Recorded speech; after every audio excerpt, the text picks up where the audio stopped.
नमस्कार दोस्तों, क्या आप जानते हैं एक सैनिक कभी पूर्व नहीं होता है, वह सदैव सैनिक ही रहता है। आज हल्द्वानी में एक ऐसा क्षण रचा गया जो आपके होश उड़ा के रख देगा। देखिए, मुख्यमंत्री पुष्कर सिंह धामी जी ने हजारों पूर्व सैनिकों के बीच क्या क्या बड़ी बड़ी घोषणाएं की हैं, जो सैनिकों का जीवन बदल के रख देंगी।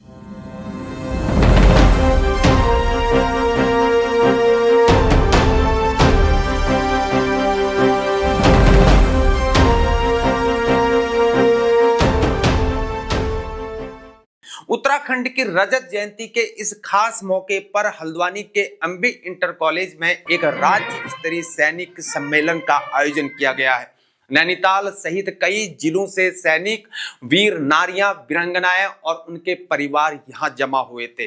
सम्मानित गौरव सेनानी, गैलेंट्री अवार्ड्स, जवान, जेशो अधिकारी व शहीद सैनिकों के परिवार वहां पर उपस्थित थे, जिनसे सीएम धामी जी ने मुलाकात की और उन्हें सम्मानित भी किया। साथ में हल्द्वानी सब एरिया के डिप्टी कमांडेंट व अन्य सैन्य अधिकारी व कुमाऊं रेजिमेंट बैंड भी उपस्थित था। वह major general Indra Vijay Singh BSM retired, जिला सैनिक कल्याण अधिकारी हल्द्वानी कर्नल रमेश सिंह रिटायर्ड व जिला सैनिक कल्याण अधिकारी अल्मोड़ा व पूर्व जिला सैनिक कल्याण अधिकारी कर्नल बीएस रौतेला रिटायर्ड व अन्य सेना के अधिकारी भी शामिल हुए। और साथ में प्रकाश चंद्र मिश्रा समाज सेवी उपस्थित थे। वो मुख्यमंत्री जी का हल्द्वानी में भाजपा कार्यकर्ताओं के द्वारा शानदार स्वागत किया गया। कैबिनेट मंत्री सुबोध उनियाल, राज्यसभा सांसद व बीजेपी प्रदेश अध्यक्ष श्री महेंद्र भट्ट जी व सैनिक कल्याण मंत्री गणेश जोशी जी, ऑनरी कैप्टन गोविंद सिंह भर्ती, जिला नैनीताल सांसद प्रतिनिधि व विधायक वंशीधर भगत व अन्य नेता शामिल हुए थे। पंडाल में जैसे ही मुख्यमंत्री जी पहुंचे तो फूलों की बरसात शुरू हुई और भीड़ में जय हिंद और उत्तराखंड मातृभूमि की जय के नारों से गूंज उठी थी। और तभी मुख्यमंत्री जी ने जो शब्द कहे वो हर सैनिक के दिल को छू ही गए। उन्होंने कहा कि रजत जयंती के अवसर पर पूर्व सैनिकों के बीच आना ही मेरा सौभाग्य है।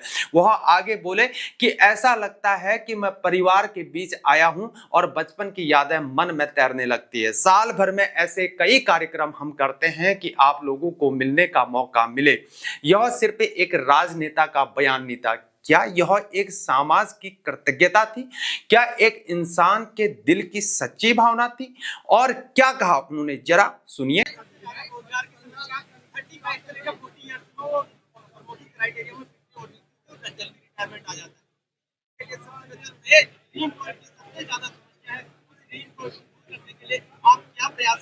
नहीं, हमारी हमारी प्राथमिकता में हमेशा से सैनिक रहे हैं और सैनिकों के और उनकी जो भी समस्याएं, चुनौतियां हैं, वो हमारी हल करना हमारी सर्वोच्च प्राथमिकता है। लेकिन मुख्यमंत्री धामी ने जो अगली बातें कही, क्या वह इतिहास क्या रचने वाली थी? उन्होंने कहा कि सैनिक कभी पूर्व होता ही नहीं है, आप भूतपूर्व नहीं है, आप अभूतपूर्व हैं। और फिर उन्होंने कहा कि कारगिल से सियाचिन तक आपने तिरंगे की शान को बढ़ाने के लिए जो खून बहाया है।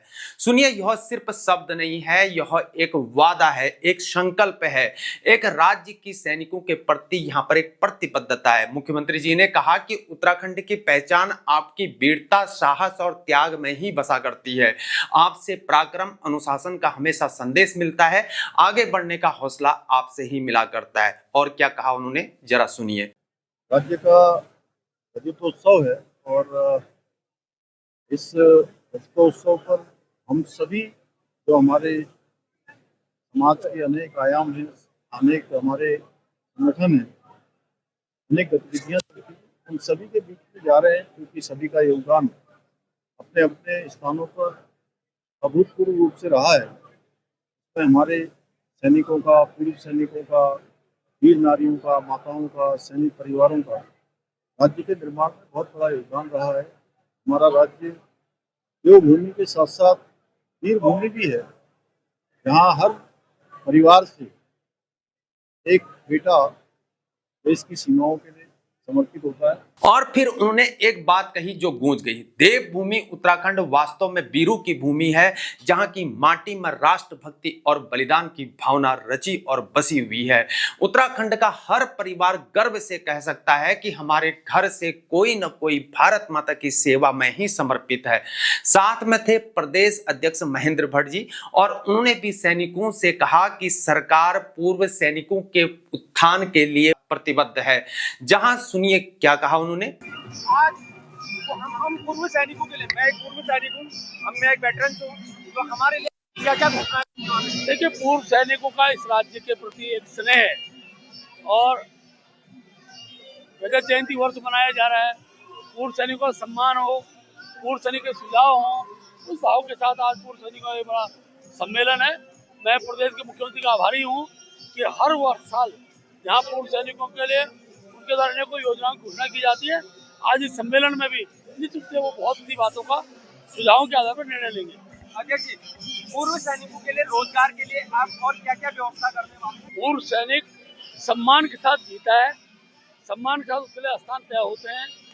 नौकरियां 18 साल की सर्विस का आने के बाद अनेकों सेक्टर में नौकरियां होती है, उनमें प्राइवेट सेक्टर भी हो सकता है, लेकिन सम्मान के साथ उसकी नौकरी आगे बढ़े, ये हमारे पिक्चर है। हमारे देश के अंदर पूर्व सैनिकों को पीटा जा रहा है दबंगों के द्वारा, तब ऐसी घटनाएं सामने आई। हाल ही में रेलवे ट्रेन के अंदर घटना, एक को चाकू मारने। देखिए, इस प्रकार की घटना कहीं भी समाज में स्वीकृति नहीं होती है, उनको कड़ी सजा मिलती है।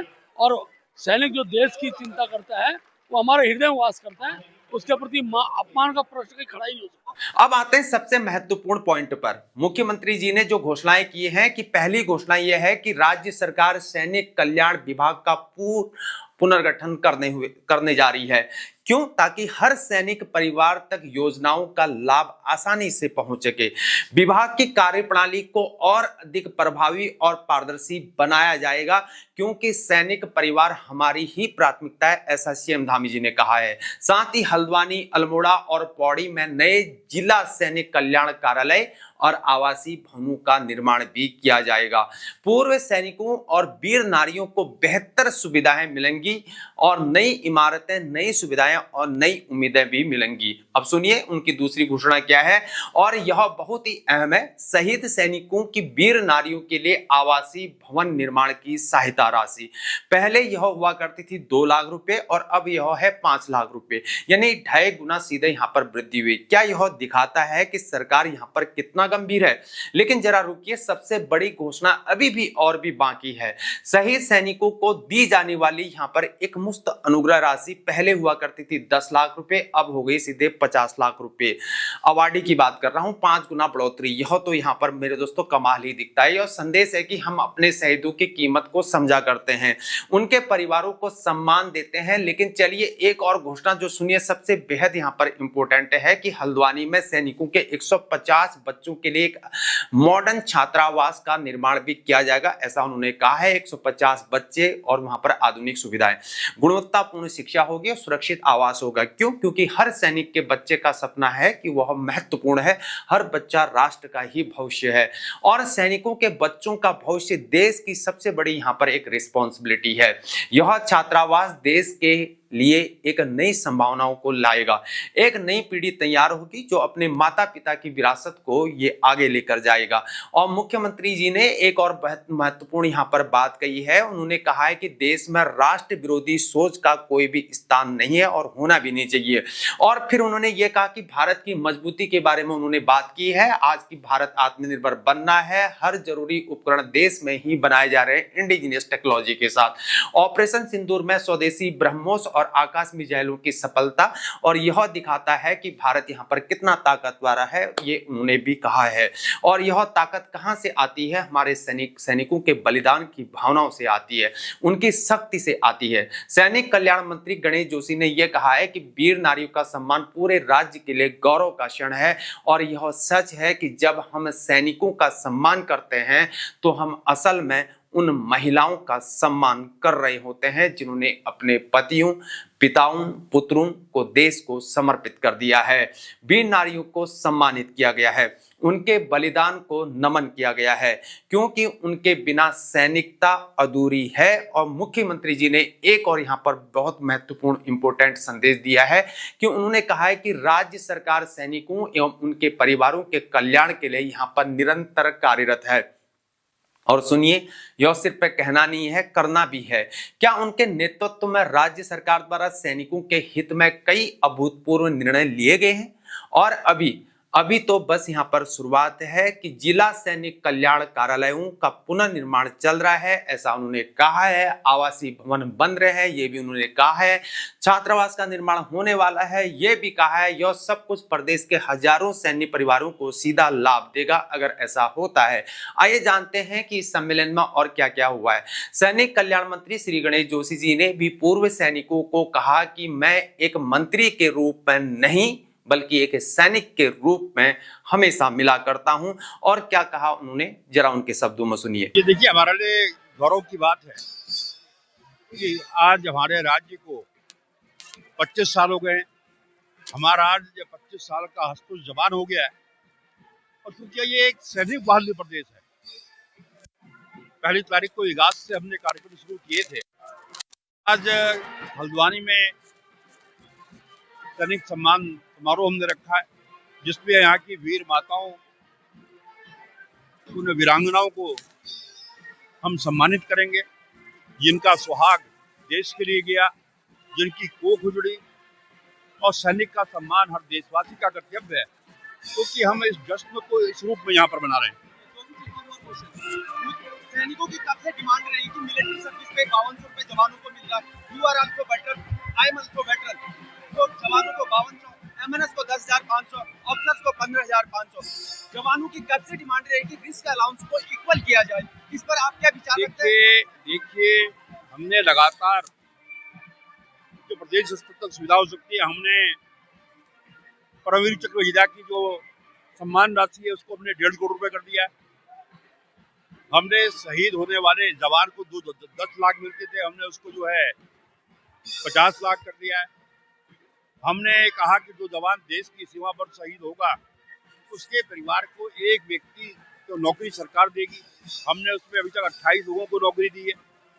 हमने उसकी समय सीमा, पहले का जो कोई शहीद होता था उसका बच्चा अगर 15 साल का है तो अप्लाई नहीं कर पाता, क्योंकि सीमा जो है 2 साल थी। हमने उसको बढ़ाकर जो है 5 साल कर दिया है। हमने जितने भी हमारे गैलेंट्री अवार्ड है उनकी पेंशन को हमने दुगनी कर दिया है। हमने सैनिक विश्राम गृह 18 से बढ़ाकर 36 कर दिए हैं। और लगातार और इन विषयों पर हम रक्षा मंत्री से लगातार संपर्क में हैं, क्योंकि सैनिक हमारे देश की आन बान शान है। उनको भी जो बेहतर होगा। और शीघ्र ही यहाँ पर एक 6 हेक्टेयर भूमि पर यहाँ के हमारे जो बच्चे पहाड़ से आते हैं और सारी शिक्षण यहाँ पर है तैयारी के लिए, 150 बच्चों का हॉस्टल हम यहाँ पर बनाएंगे। आज मुख्यमंत्री जी इसकी यहाँ पर घोषणा कर देंगे, जमीन हमें मिल गई है और जल्द इसका शिलान्यास होगा। एक्स सर्विसमैन का पूरे देश के अंदर का जो पूर्व सैनिक है उनको पीटा जा रहा दबंगों के द्वारा, और उत्तराखंड में भी ऐसे हादसे हो रहे हैं। अगर पुलिस तंत्र के द्वारा अगर हमारे यशस्वी प्रधानमंत्री को आप किस प्रकार से हमारे दिशा निर्देश पूर्व सैनिकों के साथ किस प्रकार जो देश की सेवा करता है देखिए, सैनिक का सम्मान करना हर देशवासी का कर्तव्य है। अगर कहीं ऐसी बात होगी उनके खिलाफ सख्त कार्रवाई होगी, क्योंकि आज हम यहाँ पर सुरक्षित हैं, कार्यक्रम मना रहे हैं तो माननीय डिग्री में हमारे जवान देश की रक्षा कर रहे हैं। और हमारी चाहे दिल्ली की सरकार हो चाहे प्रदेश की सरकार हो, उनके साथ। अंबी इंटर कॉलेज के खेल के मैदान में नैनीताल अलावा अन्य जिलों से भी बड़ी संख्या में यहाँ पर पूर्व सैनिक और उनके स्वजन पहुंचे हुए थे। आराम से बैठकर कार्यक्रम में हिस्सा लेने के साथ ही यहाँ पर भोजन तक की व्यवस्था भी की गई थी, ताकि दूर दराज से आने वाले लोगों को किसी भी तरीकों से यहाँ पर दिक्कत ना हो। सैन्य परिवारों से जुड़ी केंद्र और राज्य स्तर की योजनाओं की जानकारी देने के लिए यहाँ पर स्टॉल भी लगाए गए थे, क्योंकि सिर्फ घोषणा से यहाँ पर काम नहीं होता है।